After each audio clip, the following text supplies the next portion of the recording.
हिरण्याक्ष के द्वारा डूबी हुई पृथ्वी पर वराह भगवान के द्वारा उद्धार। ऋषियों ने पूछा, हे सूत जी, इस अंधक का पिता हिरण्याक्ष बड़ा ही दारुण था। उनको विष्णु ने कैसे मारा और विष्णु ने वराह रूप कैसे धारण किया तथा उसका सिंह शिव जी का भूषण कैसे हुआ, सो हे सूत जी सब कथा हमसे कहिए। सूत जी बोले, हे ऋषियों, हिरण्याक्षों का भाई और गंधक का पिता हिरण्याक्ष बड़ा ही दारुण था। वे काल के समान था। उसने सभी देवताओं को जीतकर पृथ्वी को भी रसातल में ले जाकर बंदी बना लिया था। बरादिक सभी देवताओं को ताड़ना देने लगा।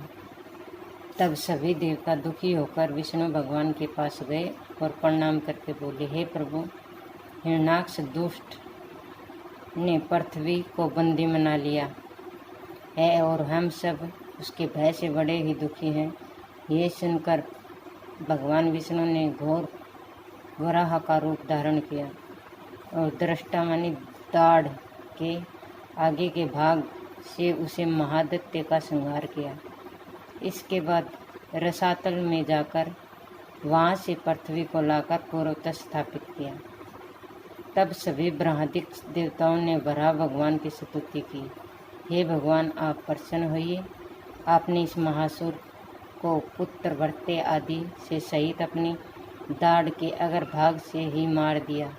आपकी जय हो। इस प्रकार की स्तुति करते हुए सभी देवताओं ने भूमि पर सिर रखकर वराह भगवान को प्रणाम किया और पुनः पृथ्वी की वंदना करने लगे। हे धरणी, हे देवी, तुम लोगों को धारण करने वाली हो। हे मृत्यु के सब पापों को दूर करो। हम सब मन, वचन और कर्म से तेरी स्तुति कर रहे हैं। सूत जी कहने लगे, हे दिग्गजों, जैसे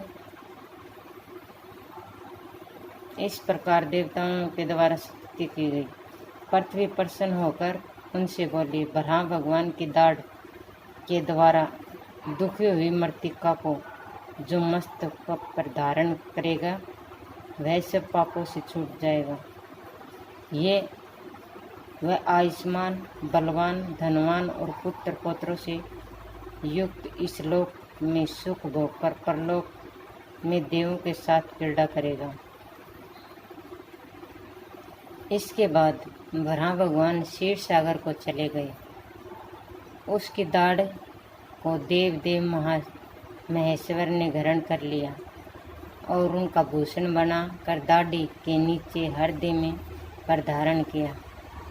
उस समय सब इंद्रादि देवताओं ने शिव की स्तुति की। इस प्रकार देवादिदेव विष्णु ने धरा को स्थापित किया और सब जीवों का उद्धार किया। विष्णु भगवान का कलेवर है।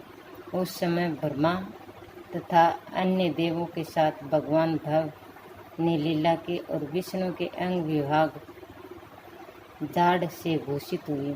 इसी से महेश्वर को दृष्टि कहा गया।